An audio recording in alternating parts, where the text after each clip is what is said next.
Welcome to today's historical deep dive into a moment when ambition didn't just knock on history's door, it kicked it down with an army the size of a nation on the march. If you love immersive, real storytelling about ambition and downfall, hit like and subscribe. It helps us more than you know. Drop a comment with your favorite Napoleon quote or the moment that shocked you most. Let's begin and change the way you think about history. You stand on the western bank of the Niemen River, June 1812.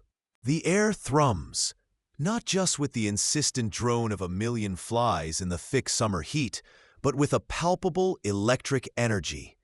Below you, spreading back as far as the eye can see, are 500,000 men. This isn't just an army, it's the Grande Armée, a living map of Europe, assembled from a continent bent to one man's formidable will. Banners ripple in the breeze, the proud French eagles alongside the colors of German states, the vibrant standards of Italy, the lances of Poland. It's a kaleidoscope of nations, unified by a shared purpose and a single commander. Pontoon bridges, engineering marvels of their time, stretch across the water like colossal veins, ready to pump this colossal force into the vast, mysterious body of Russia that lies beyond. This isn't merely a military campaign. It's a mobile empire, armed, expectant, poised at the very edge of the known world. Every man, from the lowest conscript dreaming of impossible riches to the highest marshal calculating his next promotion, looks east, towards the horizon, towards a destiny they believe is about to unfold. And there, amidst this unprecedented throng, sits the architect of it all. He's on his horse, a figure instantly recognizable, his face a familiar mosaic of intense focus and boundless, restless energy. He is Napoleon Bonaparte, Emperor of the French, King of Italy, Protector of the Confederation of the Rhine, Mediator of the Swiss Confederation, Grand Master of the Legion of Honor, and now, Commander of this unparalleled host. He is at the absolute apex of his power, his sheer will having seemingly conjured this immense force from the very ground of Europe. He believes, with an intensity that borders on divine conviction, in his star, in his destiny, in his absolute power to command events. He looks at the Niemen, not as a natural barrier holding him back, but as a mere administrative line on a map, a trivial inconvenience to be crossed. His goal? Not conquest in the traditional sense, not the immediate taking of territory, but forcing Tsar Alexander I back into absolute adherence with the continental system. His grand, audacious plan to crush Britain economically by closing off all European ports. He intends to dictate terms, perhaps from St. Petersburg, perhaps from Moscow itself. The scale of the ambition is breathtaking, the confidence absolute. You can feel the sheer, overwhelming weight of this goal, the intoxicating belief that this time, everything, geography, logistics, even the will of another emperor, will bend to his will. It is the moment right before the leap, when all seems breathtakingly possible, when the sheer, unstoppable momentum of past successes blinds one to the precipice lurking just out of sight. This is the terrifying beauty of unchecked ambition at its zenith. The world holds its breath, utterly unaware it is about to witness not another triumph, but the first, irreversible step towards catastrophe. Ask yourself, standing there, seeing this immense power gathered, was this moment a display of strategic brilliance? Or was it already the beginning of his downfall, born purely of hubris? The order is given. The colossal army begins to cross the Niemen. Hour after hour, day after day, Columns of infantry, cavalry, and artillery rumble across the hastily built pontoon bridges. You are one of 500,000 men, a tiny speck in this human tide, swept forward by the current of history and ambition. The noise is deafening. The creak of wagons under impossible loads. The rhythmic clatter of 250,000 hooves on wooden planks. The endless murmur in a dozen languages. The sheer scale is overwhelming. This is the Grande Armée, drawn from every corner of Napoleon's empire and his unwilling allies. A glittering, terrifying serpent, uncoiling itself across the water and into the seemingly endless plains of Russia. You feel the vibration under your worn boots, the tremor of history being made with every step east. There is no turning back now. The bridges are stretched like taut strings across the river, not just facilitating passage, but acting as umbilical cords, tying the fate of France, of Napoleon, and of everyone crossing to the success or failure of this monumental gamble. Every soldier, every horse, every cannon that traverses the Niemen commits more resources, more lives, more of Napoleon's almost mystical prestige to the venture. This crossing isn't merely a military maneuver on a map. It is a declaration of absolute, irreversible commitment, a burning of the bridges behind you on an unprecedented scale.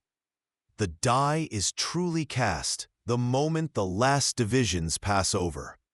Napoleon, watching from the riverbank, understands this perhaps better than anyone.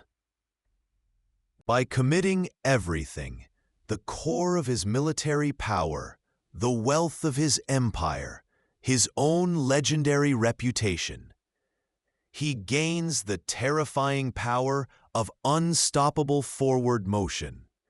The sheer inertia of this mass requires movement, requires conquest to justify its existence and cost. But in that same instant, he loses the option of retreat without immense, crippling, perhaps fatal cost to his throne and his legacy. This is the essence of the Rubicon moment, writ impossibly large. Here lies a crucial, often overlooked insight into Napoleon's leadership, especially at this zenith of his power. While his operational genius lay in meticulous planning for battles, his strategic foresight often faltered in anticipating the political and environmental consequences of such total commitments. He planned the crossing with dazzling logistical precision, a masterpiece of military organization. Yet the planning for the campaign itself, for how to actually force Russia to terms in its vast empty spaces, was surprisingly fluid, almost improvisational after the initial thrust. It was as if the sheer act of crossing, of demonstrating overwhelming force, would be enough. The tragic irony is stark.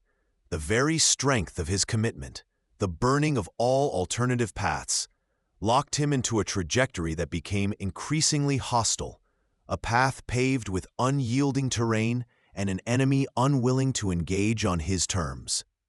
Reflect on this. How many times do we, individually or collectively, hold back, keeping options open, hedging bets, only to find our energy diffused and fail to fully engage? Conversely, how often do we, like Napoleon at the Niemen, commit too deeply, too soon, pouring everything into a single path, ignoring the subtle, inconvenient signs that scream, "Stop"? The power of forward motion gained by burning bridges is undeniable, intoxicating even. But what if the bridge you burn was the only one that led back from the abyss? You march deeper into Russia. The expected battles, the grand confrontations that define your legend, they simply don't materialize. The Russian army, first under Barclay de Tolly, then the cautious Kutuzov, refuses to give you the decisive engagement you crave. It's a maddening phantom chase across an endless stage. Instead, they retreat, steadily pulling you and your magnificent Grande Armée further and further into the heart of this immense, featureless land. The distances are staggering, a scale unlike anything Europe has shown you. Day after day, your boots kick up dust in the relentless summer heat. The sun beats down from a mercilessly empty sky, and the horizon remains frustratingly, terrifyingly, empty of the enemy army you seek. This land doesn't offer landmarks, doesn't offer cover, doesn't offer easy passage. It offers only more of itself. Russia isn't just a nation. It feels like a planet, a vast, indifferent entity swallowing up your carefully planned advance. Your army, the largest ever assembled in history, a finely tuned machine designed for rapid, concentrated blows in the more constrained theaters of Western Europe, begins to stretch, to thin, to fray like an overextended thread. The sheer logistical nightmare unfolds with brutal simplicity. Supplies dwindle at an alarming rate. Wagons groan and break down on primitive roads that barely exist. Animals sicken and die from lack of fodder or exhaustion. Foraging, the traditional method of feeding an army on the march, becomes almost impossible as the Russians systematically strip the land before you. A scorched earth policy executed with chilling efficiency. You find ghost villages, empty fields, poisoned wells. It's not just a withdrawal, it's a deliberate act of rendering the land itself hostile. The terrible truth begins to dawn, not with a thunderclap, but with the slow, grinding attrition of every single day. Russia's greatest defense isn't its soldiers lined up for battle, it's its sheer, unforgiving vastness. Its true ally is the distance, the climate, the earth itself. Nature, the very environment you expected to simply traverse, becomes an active, formidable enemy. It's a realization that chips away at the edges of your certainty, introducing an element you cannot conquer with cannons or cavalry charges. How do you defeat empty space? How do you outmaneuver a horizon? Here lies a stark, humbling insight. Power is relative. The ability to mass troops, devise brilliant tactics, and inspire men means little when faced with forces indifferent to human will. The terrain, the environment, the enemy's willingness to endure hardship and sacrifice their own land. These are forces even the greatest military machine, led by the most brilliant mind, must contend with. Underestimating the non-human elements of conflict, believing that human ambition can override the fundamental realities of geography and climate, is a profound, potentially fatal failure.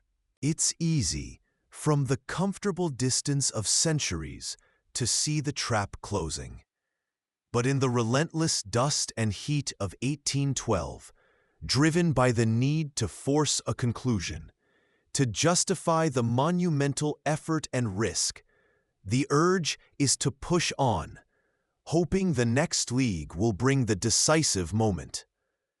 Ask yourself, was this continued march brilliance, rooted in a deep understanding that the Russian army must eventually stand to defend Moscow? Or was it stubborn hubris, an inability to pivot, a desperate gamble against odds that were escalating not on the battlefield, but with every step deeper into the trap?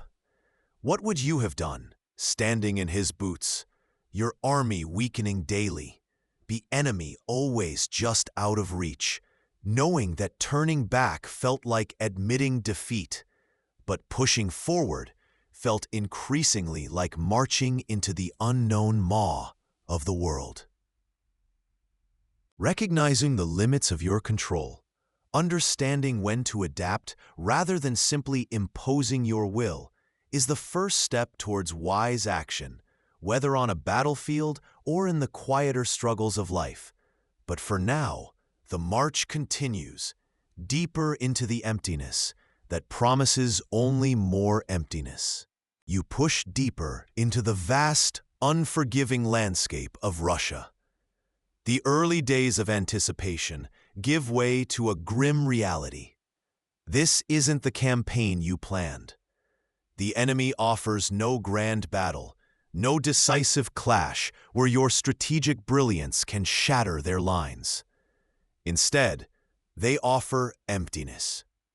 You pass through villages and towns, expecting resistance, expecting supplies. You find them silent, stripped bare. The houses stand like hollowed-out skulls against the biting wind.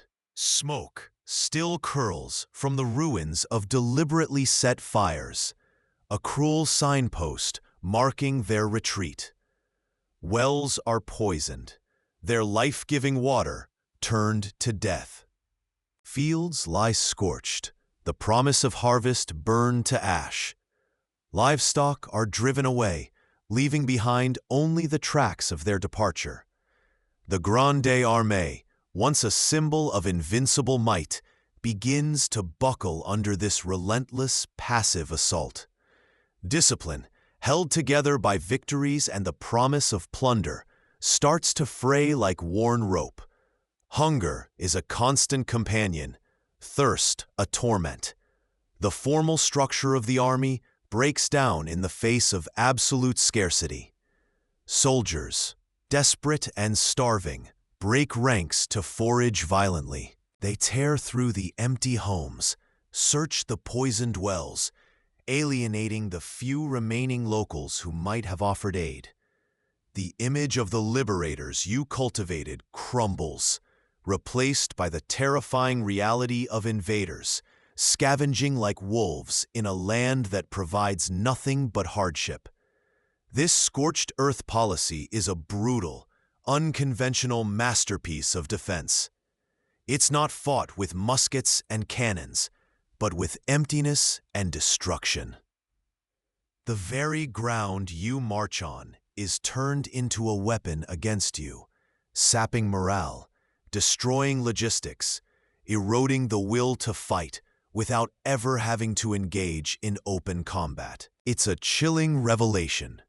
Your brilliant maneuvers, your mastery of the battlefield, are useless against an enemy who refuses to stand and fight on your terms.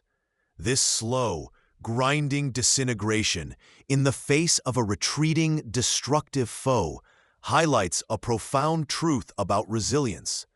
It's not just about enduring your own pain, but about the capacity to inflict pain on your enemy's logistics and morale, even through seemingly defensive actions. Sometimes, the most effective defense is making the victory too costly to sustain. It forces a reflection, stark and unavoidable, as you watch your army dwindle and suffer. Are you prepared for an opponent who won't play by your rules? True strength lies not just in your own power, in the sharpness of your sword or the brilliance of your strategy, but in understanding your opponent's capacity for sacrifice and adaptation, even the sacrifice of their own land. You reach Smolensk, a city marked on your maps as a vital prize, a place promising sanctuary, rest for exhausted men, depots overflowing with grain and powder, perhaps even the decisive battle you crave. You arrive not to fanfares, but to the ominous crackle of flames. Smolensk is burning, torched by the retreating Russians, leaving only smoking ruins and hollow shells where supplies should have been. The strategic gain offers little respite, nothing but ash and further hardship. This is the moment the true enemy reveals itself, not in formation across a field, but in the relentless grind of the earth underfoot. The long march from the Niemen has taken a terrible, unseen toll, not primarily from enemy cannon fire, but from the insidious enemies of disease, desertion, and starvation. The Grande Armée, once a glittering 500,000 strong, the largest force ever assembled, is already shockingly diminished. Where are the eager faces that crossed the border with such confidence? They are gone, swallowed by the vast plains, left behind as stragglers, whose ragged uniforms and gaunt faces paint a grim picture of the road you've traveled. The initial, intoxicating momentum has evaporated, replaced by a bone-deep, grinding exhaustion that gnaws at morale like a rat. The vision of a swift triumph, of forcing the Tsar to terms after a single glorious victory, is dissolving into a grim, relentless struggle against immense distance and gnawing deprivation. Reaching Smolensk, this key city, feels less like achieving a milestone and more like arriving at another empty way station on a road that stretches endlessly into a hostile horizon. The maps showed numbers, arrows, objectives. They didn't show the dysentery, the empty bellies, the despair that hollowed out entire regiments. This reality serves a brutal reminder. Momentum isn't an infinite, self-sustaining force. Logistics, troop morale, and the sheer, fragile physical limits of human endurance are critical factors, often tragically overlooked by grand strategists focused only on troop numbers arranged neatly on a battlefield map. Victory isn't just about the clash of arms. It's about the supply wagons that don't arrive, the boots that wear through, the fever that claims more men than any musket ball. Reflection settles like the smoke from the burning city. What are the hidden costs of your forward momentum? Are you accounting, truly accounting, for the slow, insidious toll on your resources, the spirit of your team, and yes, your own physical and mental well-being, in the relentless pursuit of that distant, perhaps ever-receding goal? The silence of the burned city offers no easy answers. The air hangs thick and acrid, heavy with the stench of gunpowder and the metallic tang of blood. You stand on the field of Borodino, a vast, churned landscape of agony and death stretching to the horizon. Here, the Russian army, finally compelled to stand and fight, met the Grande Armée in a clash of titans, a brutal, grinding embrace that would decide the fate of Moscow. For 12 hours, the earth trembled under the ceaseless thunder of cannons. Columns of men, hundreds of thousands strong, hurled themselves against fortified positions, the redoubts, the flesh, the ravaged villages. The sound is a symphony of hell, screams, roars, the tearing of flesh by shot and steel. It is the largest and bloodiest single day of battle the world has ever seen, a slaughterhouse on an industrial scale. You witness the horrific toll firsthand. Estimates vary wildly, but the ground is slick with the lifeblood of perhaps 70,000 men, French and Russian, fallen in this inferno. Napoleon is physically present, overseeing the maelstrom, but there is a strange hesitation about him today. The moment cries out for the final, decisive blow. The commitment of his unblooded imperial guard, his ultimate reserve, to break the battered enemy. But the order never comes. He holds them back, perhaps fearing the loss of his last intact force so deep in hostile territory, perhaps simply unable to bring himself to risk their perfection. This caution, so uncharacteristic of the man who gambled empires, may have been the most costly decision of the day. The Russians eventually withdraw, yielding the field, but not their army.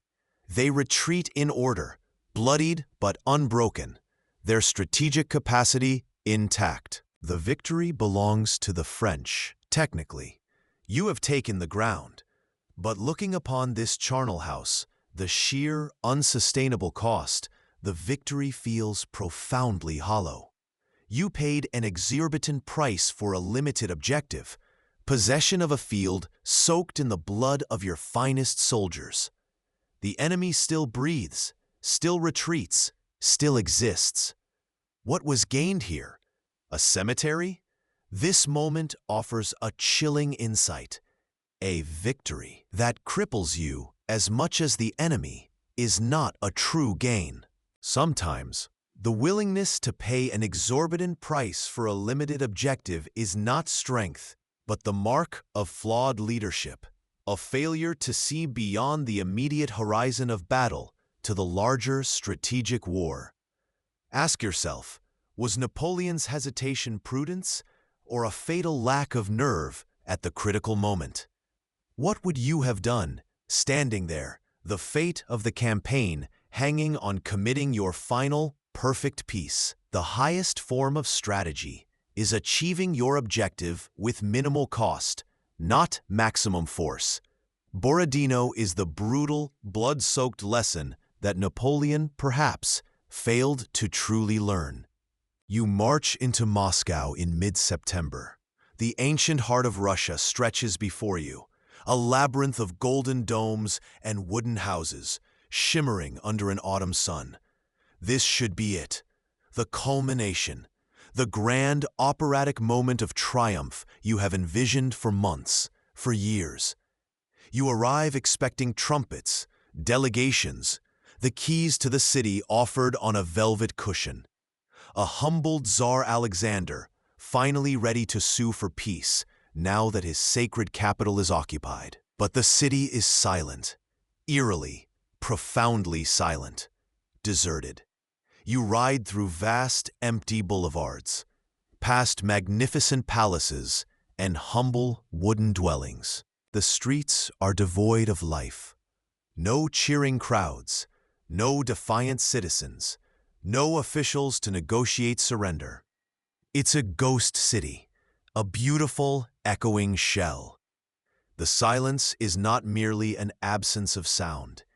It feels like a physical weight pressing down, a heavy, unnerving blanket.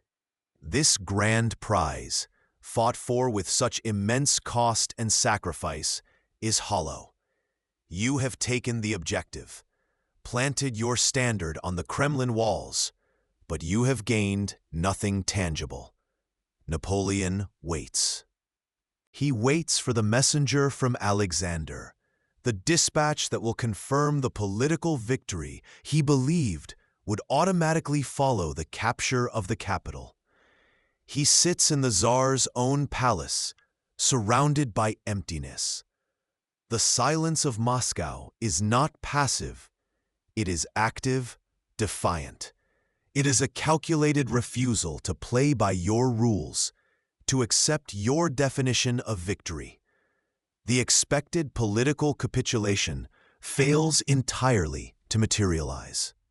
The trophy is less a symbol of conquest and more a vast, empty stage where the expected final act refuses to begin. Here lies a brutal truth.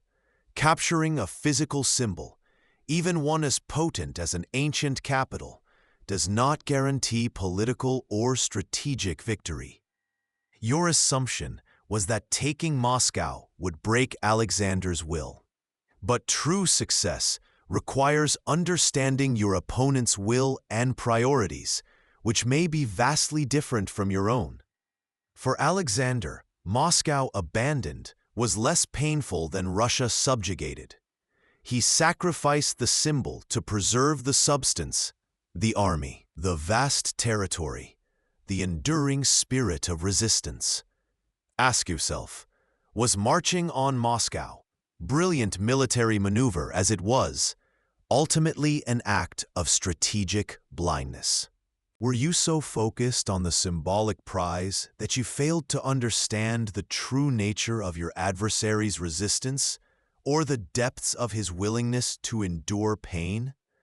What would you have done, standing in his boots, facing that absolute unnerving silence in the heart of a conquered city? This moment, this empty triumph, reveals that even the most formidable ambition can be thwarted not by force, but by an opponent's refusal to yield on their own terms. Days melt into nights in Moscow. You walked in, a conqueror claiming his prize, the ancient heart of Russia, seemingly laid bare for the taking. But the silence that greeted you was not surrender. It was the calm before an unthinkable storm. Just days after entering, the first tendrils of smoke appear. A building here, a warehouse there. Initially, you dismiss them as accidents, the chaos of occupation, perhaps drunken soldiers. A minor nuisance in a vast timber-built city. But the smoke grows. It thickens. It merges. Soon, not isolated plumes, but a churning, coiling monster of black and gray rises against the cold sky. A fierce wind whips through the streets, turning embers into firebrands, carrying the flames with terrifying speed. From the windows of the Kremlin, you watch helpless, mesmerized by the horrifying spectacle. Block after block succumbs. The crackle becomes a roar, a hungry sound that consumes everything. The beautiful wooden city you expected to rule, to quarter your weary army in, transforms before your eyes into a raging inferno. This isn't chaos. This is calculated destruction. Governor Rostopchin, the architect of this devastation, has emptied the prisons, armed the populace, and ordered the city itself torched. A chilling, absolute act of defiance. If Moscow cannot be defended, it will be denied. It will be reduced to ash rather than serve as your winter quarters, your symbol of victory. Warehouses bursting with grain, cellars stocked with wine, buildings offering shelter. Everything your Grande Armée desperately needs after months of brutal marching and fighting. All vanish in the blaze. The very supplies that could have saved your army from starvation and cold are deliberately sacrificed. The heat becomes unbearable, even miles away. Sparks rain down on the Kremlin itself. You are forced to evacuate, to abandon the symbolic center of power, seeking refuge outside the city walls, watching your potential throne dissolve in fire. It is a grotesque coronation, not of conquest, but of denial. Moscow, the prize, becomes a funeral pyre, a monument not to your triumph, but to Russia's chilling, unyielding refusal to yield. They burned their most sacred city to deny you comfort, supplies, and legitimacy. It is the ultimate, devastating move of a cornered foe. Consider this. What resilience does it take, not just to face a setback, but to watch your entire strategic objective, the winter haven, the leverage for peace, turn to smoke? How do you adapt when the expected surrender becomes self-immolation, when the prize you grasped crumbles into ash in your hand? This fire was more than wood and flame.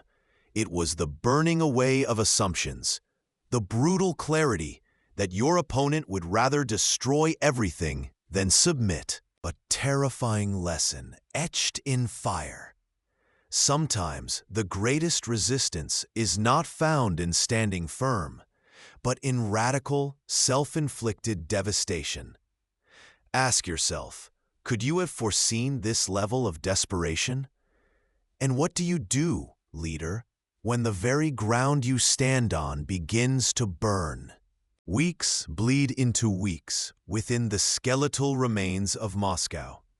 You stand amidst the silence, a silence punctuated only by the wind whistling through shattered windows and the distant crackle of scavenged fires. The vibrant, ambitious city you envisioned claiming is a ghost town, a husk draped in autumnal gray. The golden domes that should have reflected the sun of your triumph now seem muted, reflecting only the leaden sky. Time, once a swift ally, now feels like a heavy chain dragging at your heels. Every day that passes without a peace offer from Tsar Alexander is another stone added to the crushing weight of reality. Winter, the silent, relentless general of the Russian landscape, is not waiting. Its breath is already sharp in the air, a chilling precursor to the ice and snow that will soon grip everything. You understand, with a cold knot in your stomach, that remaining here is not an option. The Grand Army, though still vast in number, is weakened, its supply lines impossibly stretched, its morale fraying like worn silk. The moment of truth, the one you've perhaps subconsciously deferred, has arrived. You must retreat. It is an agonizing decision, an admission that the ultimate prize has slipped through your fingers, at least for now. But survival demands it. The initial, logical plan takes shape. March the army south. This route promises salvation. It leads through fertile, unfouled territory, land untouched by the destructive outward march and Russia's brutal scorched earth strategy. It means potential access to provisions, shelter, and a faster path towards friendlier lines. It seems like the pragmatic choice, the path of survival. The orders are given. The great machine begins to turn, aiming its weary columns southwards. But history, often a cruel dramatist, interjects. A skirmish erupts at Maloyaroslavets. It's a fierce, bloody, confused affair, not a decisive battle of titans, but a brutal clash nonetheless. The Russian forces, though eventually pushed back, demonstrate a fierce resolve to defend this southern corridor. The cost of forcing a path through, you calculate, would be immense. More casualties, more delays, another pitched battle when the army is least prepared for one. Facing this resistance, a different kind of fear takes hold, the fear of another prolonged, costly engagement. And here is where a subtle, catastrophic shift occurs. Instead of doubling down, instead of paying the price for the right path, a different choice is made. The perceived difficulty of fighting south prompts a pivot. You turn the army back the way they came, northeast, back onto the ruined road. This decision, born of a desire to avoid immediate apparent conflict, is steeped in tragic irony. You choose the familiar path, the path you already know, believing it might somehow be easier because you've traversed it before. But the knowledge you hold is precisely why it's fatal.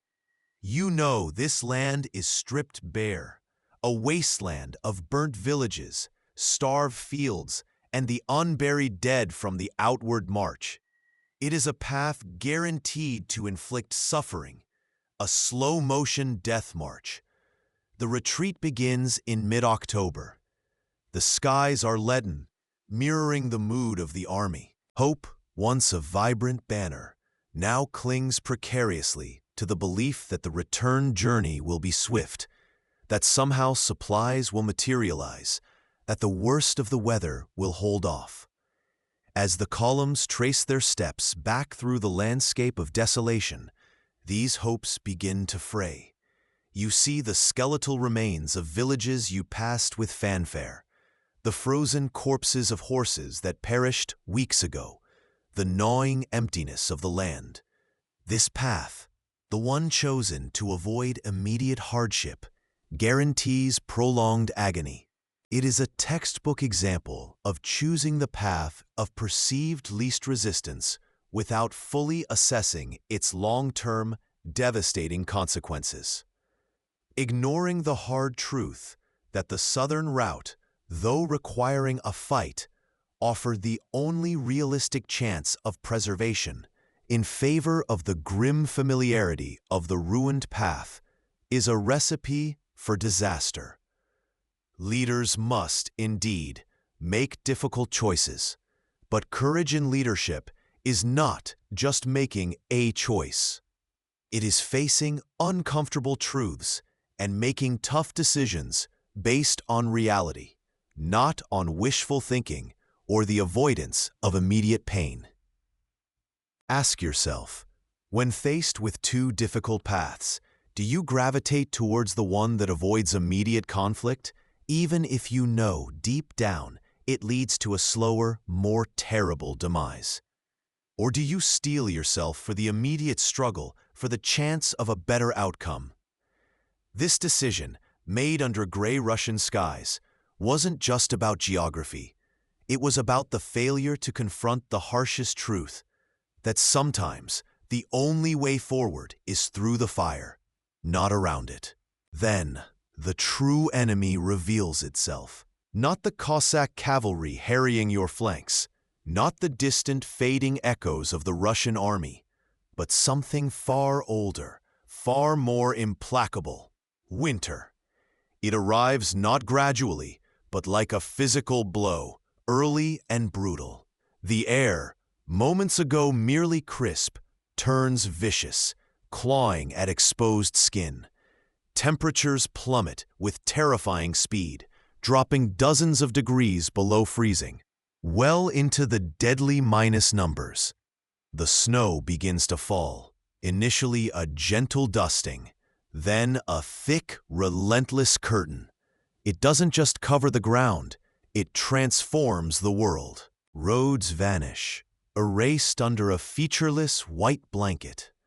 The familiar landscape becomes alien, treacherous. You are marching through a frozen hellscape, every step a struggle against the deepening drifts and the biting wind.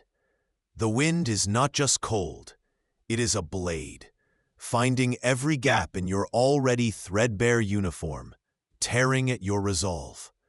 The Grande Armée, built on speed and maneuverability, is utterly unprepared. The glory of those colorful regiments, the precision of the ordered columns, it dissolves under the hammer blows of the cold.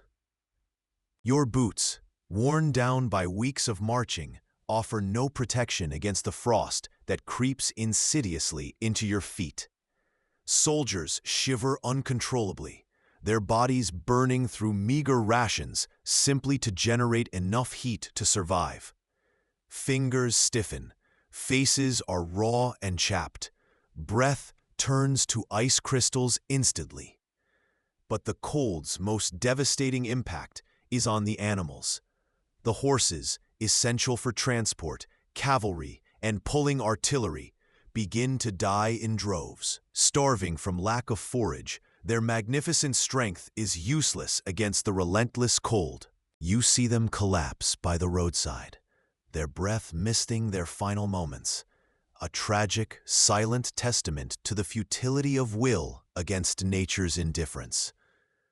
With their death, the army loses its mobility.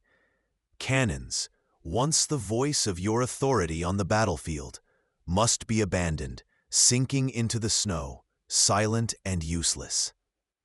Wagons carrying precious supplies, food, ammunition, medical aid, are left behind. Prizes for the scavenging few who can reach them before they too are buried. The disciplined ranks shatter. The men, driven by the primal urge for survival, spread out, searching desperately for shelter, for firewood, for anything to eat. The ordered retreat becomes a desperate rout against an enemy you cannot see, cannot fight, cannot negotiate with. You march through blinding blizzards, the whiteout erasing the man ahead of you, the world reduced to a few feet of swirling snow and the agonizing ache in your bones. The enemy isn't Cossacks. It is the unimaginable, crushing force of nature itself, mocking the grand ambitions that brought you here. Ask yourself, watching the once proud eagles falter in the wind, when you plan your campaigns, your strategies, your life, are you factoring in the uncontrollable variables? The market collapse, the unforeseen illness, the natural disaster, the simple, devastating change in the weather. This is the ultimate lesson written in the Russian snow. Arrogance blinds leaders to the power of forces outside their command. Believing your will can overcome all obstacles is a fatal flaw when those obstacles are implacable and indifferent. Humility in the face of reality is not weakness. It is essential for survival and effective leadership. What would you have done standing in his boots as the frozen fist of winter closed around the Grande Armée? Would you have bowed your head to the storm or continued to rage against its indifferent power?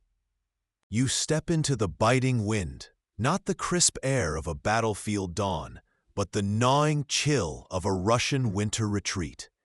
This is not a march, it's an unraveling. Around you, the Grande Armée, once the epitome of European military might, dissolves like mist under a cruel sun. The rigid lines, the proud standards, the rhythmic footfalls, they are gone, replaced by a chaotic, shuffling mass. Discipline, the invisible steel that held this vast force together, has snapped, not with a bang, but a whimper, born of empty stomachs and frozen limbs. Look closer. The vibrant blues, greens, and reds of the uniforms are faded, torn, layered with stolen peasant rags, animal skins, anything offering a fleeting barrier against the relentless cold. The musket, once a symbol of power, is now just a heavy burden, often discarded in the snow alongside knapsacks and dreams of Paris. Soldiers no longer march shoulder to shoulder. They straggle, eyes fixed on the icy ground, searching for discarded scraps, competing with crows for frozen horse meat. This isn't comradeship. It's a Hobbesian struggle for survival. You see men push past fallen friends, too weak or too desperate to offer a hand. The weak are abandoned, left to become frozen statues in the vast white wilderness. A silent, grim monument to ambition. The hierarchy, the carefully constructed pyramid of command, has crumbled. Generals, once issuing grand orders from horseback, now fight their own desperate battles against the elements, their authority dissolving with every starving mile. Officers lose control of their companies, then their platoons, until they are just men among men, distinguished only by the remnants of finer cloth on their backs. Orders are ignored. Formations are non-existent. The magnificent war machine, built on Napoleon's genius and the loyalty of millions, has broken down into its most base components. Individuals, each fighting their own isolated war against hunger, cold, and despair. This is the brutal consequence laid bare. Without the most basic human needs, food, warmth, shelter, hope, even the most disciplined, most glorious organization will fragment. The veneer of military order is thin. Strip away sustenance, and you reveal the raw, desperate core of human behavior. The insight here is stark. Leadership isn't just about drawing up brilliant plans on a map. It's about the logistical and fundamentally human responsibility of ensuring the survival and well-being of the people who are meant to execute those plans. Consider the tragic irony. These men, who had conquered nations, who had marched into glittering capitals, are now reduced to beggars, their grand uniforms traded for the clothes of the very peasants they had marched through. Their greatest victory was won against emperors and armies. Their most crushing defeat is at the hands of frost and famine, an enemy that cares nothing for strategy or glory. This collapse, witnessed by Napoleon himself as he eventually abandoned the army to raise a new one, is a chilling example of cause and effect. The strategic overreach, the logistical failures, the underestimation of the brutal Russian winter. These causes led directly to this horrifying effect. The dissolution of an army from a cohesive force into a desperate, every man for himself scramble.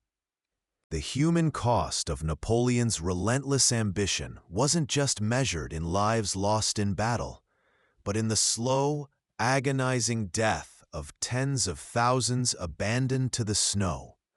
Their final moments a testament to the limits of even the most charismatic command against the absolute power of nature and the breaking point of human endurance.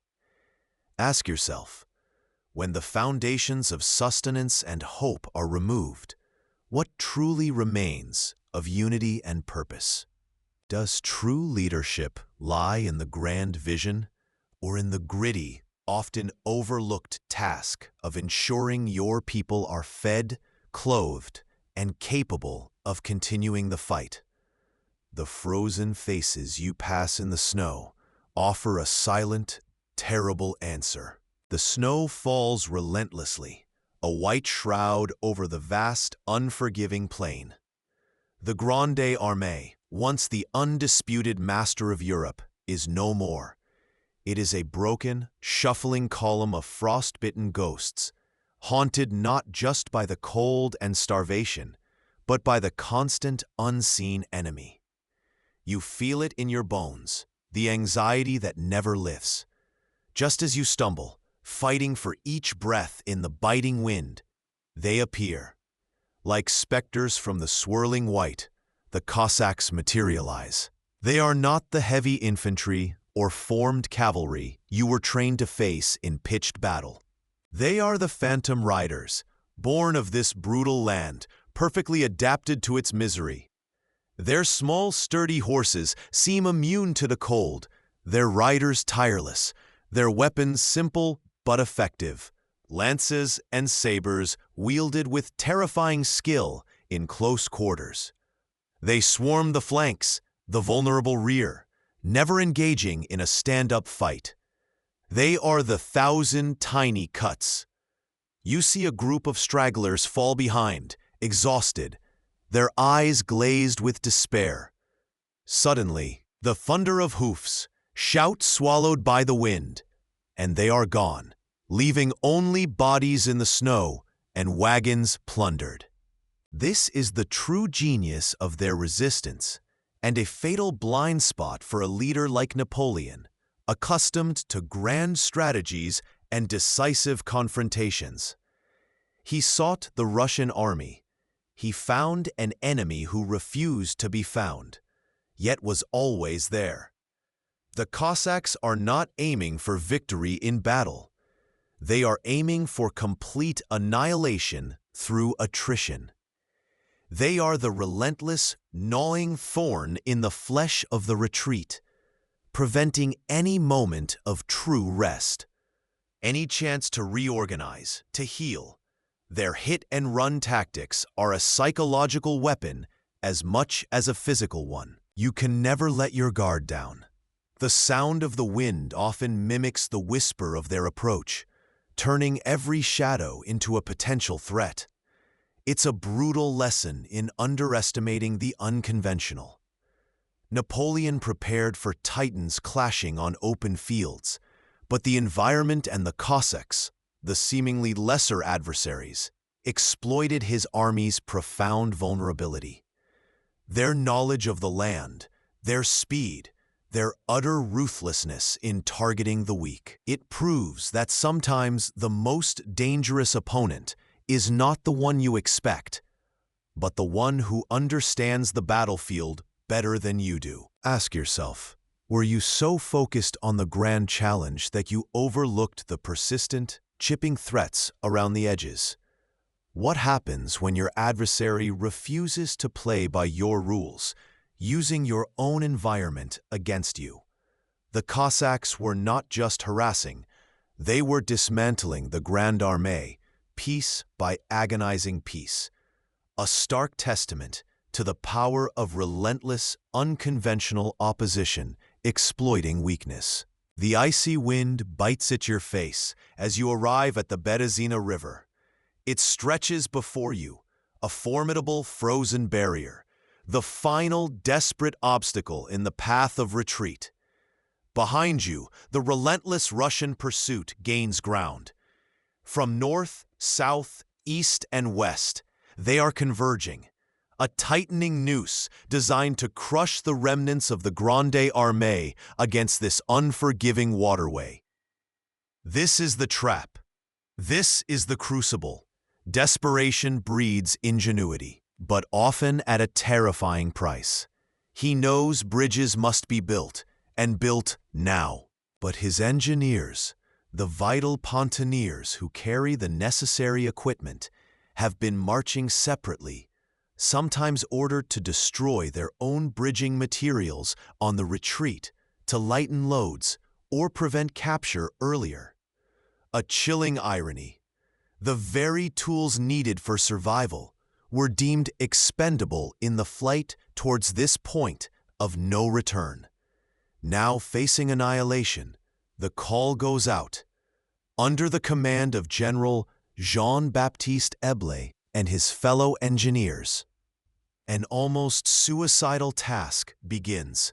In freezing temperatures, waist-deep in the bone-chilling water, they begin constructing 2 pontoon bridges near Studienka. They work tirelessly, driven by the sheer terror of the alternative, battling frostbite and exhaustion, and the Russians arrive. Artillery fire erupts, pounding the makeshift bridges and the huddled mass of humanity surging towards them. It's no longer a disciplined army. It's a desperate, panicked throng. Soldiers, certainly, but also the cannoneers, the wives, the children, the camp followers who had trailed the army across Russia. They swarm onto the fragile wooden structures, a river of bodies flowing towards the opposite bank. The scene devolves instantly into chaos. Order dissolves. Survival is the only law. One bridge, weaker or perhaps more heavily targeted, begins to groan. Then, a horrifying splintering sound. It gives way. Hundreds are plunged into the freezing water, their screams swallowed by the roar of cannons and the rush of the river. Those still on the banks, or the remaining bridge, witness unimaginable horror. Comrades, loved ones, strangers, struggling in the icy current, trampled by the relentless push from behind, freezing or drowning within minutes. The air fills not just with the acrid smell of gunpowder, but the raw stench of fear and desperation. He, Napoleon, with his loyal imperial guard, forming a desperate fighting corps, pushes across the remaining bridge. They cut through the mass, a pocket of relative order amid total breakdown. They survive, but behind them, tens of thousands are left, trapped, captured, perishing in the chaos, the cold, or the river. The Berezina is not just a crossing. It is a monstrous bottleneck, a grinder that chews up the weak, the slow, the unfortunate. It is a symbol of survival, bought at a truly sickening cost, a price paid by others for his passage. This moment reveals the stark reality. Even in the nadir of disaster, there are flashes of incredible courage, like Eblé's pontonniers who sacrifice themselves working in the freezing water. Yet, desperation born of catastrophic failure can negate even the most profound heroism. The bottleneck exposes systemic weaknesses, the lack of preparedness, the sheer overwhelming pressure on leadership under impossible conditions. It forces you to ask, how do you behave when your back is truly, utterly against the wall? The ability to improvise, to inspire action in crisis, is undeniably vital. But the chilling reflection here is that the most effective leaders ensure they never create the crisis point in the first place. Was this a desperate escape, or the logical, horrifying conclusion of months of unchecked ambition? The biting wind tears at the tattered remnants of the Grande Armée. It is early December 1812. Snow falls like a shroud over the frozen plains of Lithuania, each flake a testament to the crushing, relentless failure of ambition. Tens of thousands of soldiers, starving, frostbitten, faces gaunt with despair, stumble onward, leaving a trail of frozen corpses in their wake. And then you see him, Napoleon, clad in furs, his face perhaps etched with grim determination, or maybe just the cold calculation of survival. A small entourage gathers: Berthier, Caulaincourt, Duroc. A covered sleigh awaits. A decision is made, swift and brutal in its implications. The emperor, the man who led this once invincible force into the heart of Russia, is leaving. He is abandoning the survivors. The official line, the message that will follow him westward, is that he must return to Paris. Conspiracies are brewing, enemies in Europe are stirring, and a new army must be raised to defend the very existence of the empire. This journey, by fast sleigh across a frozen continent, is framed as a strategic maneuver, a sacrifice of personal safety for the greater, long-term good of France. You can almost hear the cold logic, the idea of the empire, the potential for future victory, requires the emperor's survival. The machine needs its engine, even if the gears are shattering in the ice. But look at the soldiers. Their eyes, dull with suffering, watch the sleigh vanish into the swirling snow. For them, it is not strategy, it is desertion.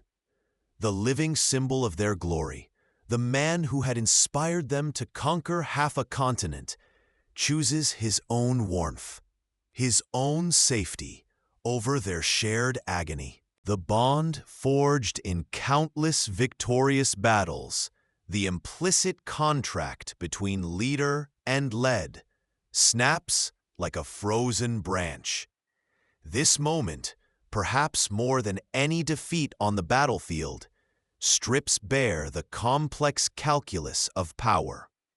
It reveals a truth often obscured by the fanfare of parades and the pronouncements of victory. Sometimes, the leader's life is deemed more valuable than the immediate welfare of the followers. It's a terrifying game of chess where the king withdraws to fight another day, sacrificing countless pawns. Was this far-sighted pragmatism, recognizing that only his return could save the cause? Or was it a profound act of self-preservation that stained his honor irrevocably? Here is a surprising detail often overlooked. Napoleon had actually rehearsed this escape, making plans as early as Smolensk, well before the deepest collapse. The idea wasn't a sudden impulse of panic, but a premeditated option, revealing a chilling foresight about the potential for disaster and a cold commitment to his own survival if all else failed. The emperor's swift, silent departure exacted an immense toll beyond the physical suffering of the abandoned men. It shattered the myth of the leader who shares every hardship, who is one with his troops. It sowed seeds of resentment and cynicism that would prove hard to overcome. Ask yourself, where is the line between a necessary, strategic withdrawal to regroup and raise new forces and the ultimate act of abandonment? Leaders are defined not just by how they command in victory, but by how they endure and respond in the face of utter, soul-crushing defeat, and what they prioritize when the very fabric of their world is tearing apart. Napoleon chose the future over the present, the symbol over the suffering man. History still debates the cost of that choice. The winds howling across the frozen plains bite deeper than any sword. You stand on the banks of the Niemen River, not as a conqueror this time, but as a witness to the return of ghosts. They stumble across the ice, or where the ice used to be, figures wrapped in rags, faces skeletal, eyes vacant. This is not the Grande Armée that marched east with drums beating and eagles flying. This is a scattering of broken men. Look at the numbers, and the triumph of Napoleon dissolves into a chilling arithmetic of loss. 500,000, perhaps more, elite soldiers, cavalry, engineers, artillerymen, crossed this river in June, confident, invincible. Now, in the brutal grip of December and January, barely 50,000 crawl back. Think about that scale. It's not a battle lost. It's a population eradicated from the face of the earth. Hundreds upon hundreds of thousands are simply gone. Vanished into the snow, buried by drifts, left behind in frozen fields, consumed by disease in squalid camps.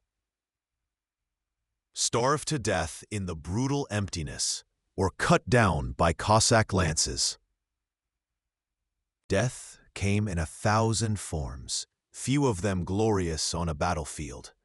The true killers were not cannons or muskets for most, but the relentless cold, the gnawing hunger, the typhus spreading through weakened bodies huddled together for warmth that never came. This was a defeat by everything but the conventional enemy force for vast numbers. And it wasn't just the men. Almost all the horses are gone, frozen carcasses littering the endless white, or simply collapsed from exhaustion. Without horses, the cavalry, the eyes and striking arm of the army, ceased to exist. Without horses, the wagons carrying supplies stopped. Without horses, the vast majority of the artillery, the famed French cannons that had shattered enemy lines across Europe, had to be abandoned, left as silent, snow-capped monuments to a failed ambition. The Grande Armée, forged in the fires of the Revolution and tempered in 2 decades of relentless campaigning, the instrument that had brought emperors and kings to their knees, the force that had seemed unstoppable. It was gone, annihilated, not defeated and retreating in good order, but utterly, fundamentally destroyed as a cohesive fighting entity. The remnants that stumbled back were not an army, but a desperate collection of individuals, driven only by the primal urge to survive, shedding rank, discipline, and identity with every frozen mile. This wasn't a strategic setback you could recover from quickly. It was the demolition of the very foundation of Napoleon's military power. The sheer human cost is almost impossible to grasp. Hundreds of thousands of lives, fathers, sons, brothers, wasted, frozen into the Russian soil for a strategic gamble that collapsed into ruin. It is the final, damning verdict on the campaign. A catastrophe of unprecedented scale, in an era defined by massive conflict. It screams of a critical failure to understand not just the enemy's will to resist, but the brutal, immutable power of geography, climate, and logistics. The insight here is brutal in its simplicity. Even extraordinary genius, even overwhelming force massed on an epic scale, can be utterly broken not just by an opposing army, but by the environment itself, by an enemy's strategic patience, and by the sheer, unmanageable scale of the operation. Napoleon's vision was vast, but it ran headfirst into the devastating reality of ignoring the human cost and the logistical realities. His calculations were brilliant on a map, perhaps, but fatally flawed when faced with the frostbite, the empty supply wagons, and the sheer, relentless distance. Ask yourself, what is the true measure of success when the goal is achieved at such an unfathomable, unsustainable cost in human lives?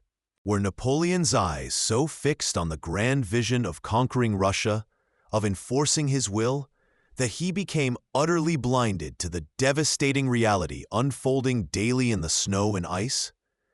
This moment isn't just about military history. It's about the terrifying capacity for a leader's ambition to override basic humanity and reality, leading to destruction on a scale that feels less like strategy and more like self-immolation. The numbers don't lie. They scream.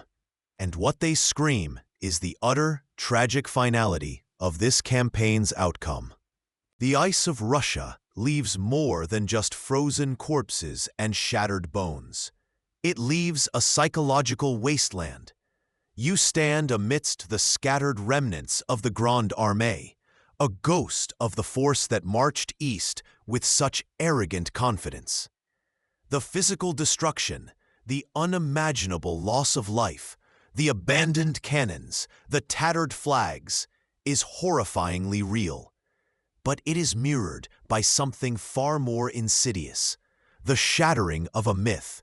For years, Napoleon's name had been synonymous with victory on land. He was the military alchemist who could turn mud and blood into triumphs, whose strategic mind seemed to anticipate every move, whose presence on the battlefield was worth an army corps. His soldiers didn't just fight for him. They believed in his destiny, in his star, the almost mystical aura of invincibility that surrounded him. His enemies, veterans of crushing defeats from Austerlitz to Wagram, feared not just his armies, but the unstoppable force he represented. He was a tempest, a force of nature, inevitable. The retreat from Moscow ripped that carefully constructed edifice apart. It exposed his vulnerability, not just as a man subject to the elements, but as a commander capable of catastrophic error. He had led his finest, most loyal instrument of power, the core of his empire's strength, into a meat grinder of ice and despair. The image of the triumphant emperor, standing before cheering legions, was replaced by whispers of a leader who had abandoned his men, who had made a monumental miscalculation, born of hubris. This psychological blow resonated across the continent like a physical shockwave. It was the moment Europe saw the Colossus bleed. The emperor could fail.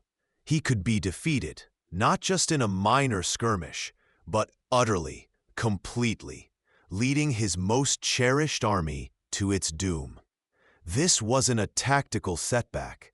It was an existential crisis for the Napoleonic myth.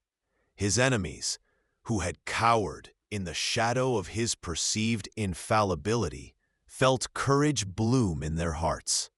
The fear that had bound them in submission began to dissipate, replaced by a predatory glint in their eyes. They saw their opportunity. The coalitions that would eventually hunt him down, that would finally bring him to his knees on battlefields across Germany and France, began to solidify. Sensing the moment of weakness, the crack in the armor. The ice of Russia hadn't just claimed soldiers, it had melted away the very foundation of Napoleon's power, the unshakable belief in his invincibility.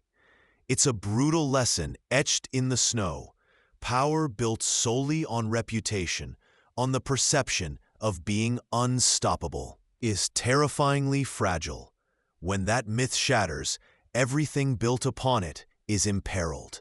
Ask yourself, how reliant are you on presenting an image of being flawless, of never failing? True strength, paradoxically, isn't found in maintaining an image of invincibility, but in acknowledging failure, learning from the catastrophic errors, and adapting. That is a strength that overconfidence, the very trait that led Napoleon into the Russian winter, often tragically blinds us to. The shattered myth in the snow teaches us that the most dangerous enemy is often the one who believes they cannot lose. The snow falls relentlessly, a soft shroud covering the dying and the dead.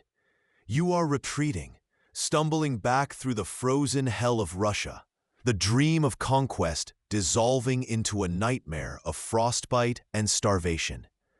The Grande Armée, once the hammer of Europe, is reduced to scattered, broken remnants, ghosts wandering through an endless white void. You have seen ambition born on the sunlit fields of Austerlitz, and now you witness its slow, agonizing death in the crushing, indifferent power of nature. The core principle laid bare in these frozen wastes is stark, brutal, and unforgiving. The perilous nature of unchecked ambition and the deadly consequence of ignoring reality in pursuit of a grand, self-serving vision. Napoleon, miles ahead, insulated from the worst of the suffering, yet seeing the devastation he wrought, is a man undone by his own success, blinded by past triumphs, convinced of his own unwavering will. He underestimated the resilience of his enemy. The sheer vastness of the land and the brutal, crushing power of the Russian winter. He sought to impose his absolute order on a world that refused to bend to his will, and in doing so, fractured the very empire he had so painstakingly built. The retreat from Moscow wasn't just a military disaster of unprecedented scale, it was a profound human tragedy, a testament to the chilling fact that even the most brilliant mind, armed with the greatest force history had ever seen, can be utterly undone by hubris and a fundamental refusal to acknowledge limits. He had once proclaimed, with supreme confidence, "Circumstances, I make circumstances." But here, in this desolate, frozen landscape, circumstances had not merely made him, they had broken him and his army on the wheel of winter. It is a moment of devastating irony, a whisper carried on the cold wind that mocks the very idea of absolute human control. The lessons of the Russian campaign echo down through the centuries, a chilling reflection offered by the snows. What happens when leaders become too isolated, surrounded only by yes-men, utterly convinced of their own infallibility? What happens when the relentless, singular pursuit of a goal blinds them entirely to the horrific cost in human lives, precious resources, and long-term stability?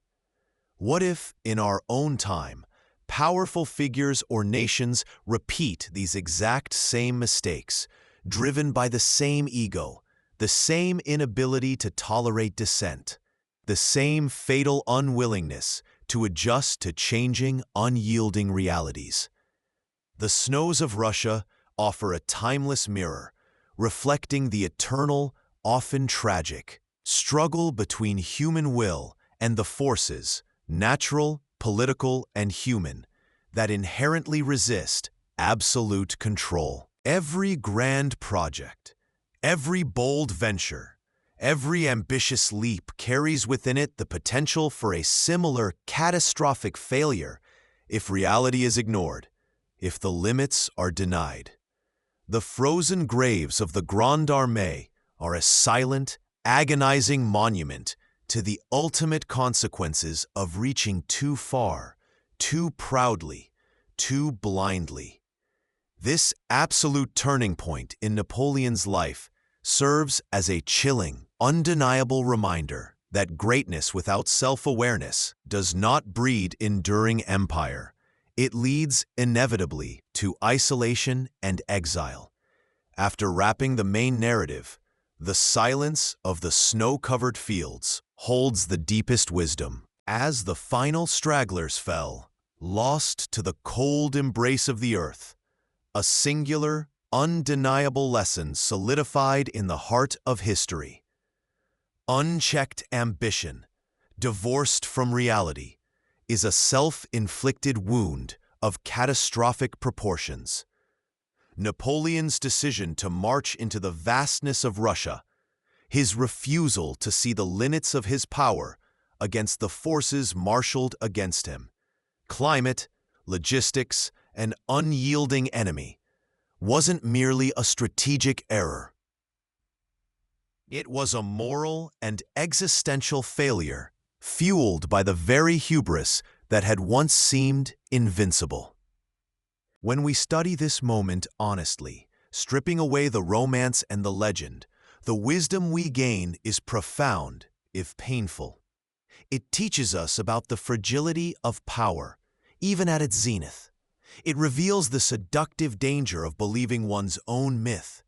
It underscores the vital necessity of listening to counsel, respecting objective facts, and understanding that some forces simply cannot be bent to the human will, no matter how strong. Napoleon's fall in the snow teaches us that true strength lies not just in the ability to command, but in the humility to recognize one's limitations. It is a lesson about leadership, yes, but also about the universal human struggle to balance aspiration with reality, vision with consequence. The wind still whispers over those fields, a cold, stark truth written in the frozen landscape for all time. It reminds us that while ambition can build empires, it is the inability to see oneself clearly, the fatal belief in one's own infallibility against the unyielding force of circumstance itself, that can shatter them into dust. In the end, it wasn't just the Tsar's army that defeated him. It was believing he could make circumstances bow to his will, even as they buried him in the snow.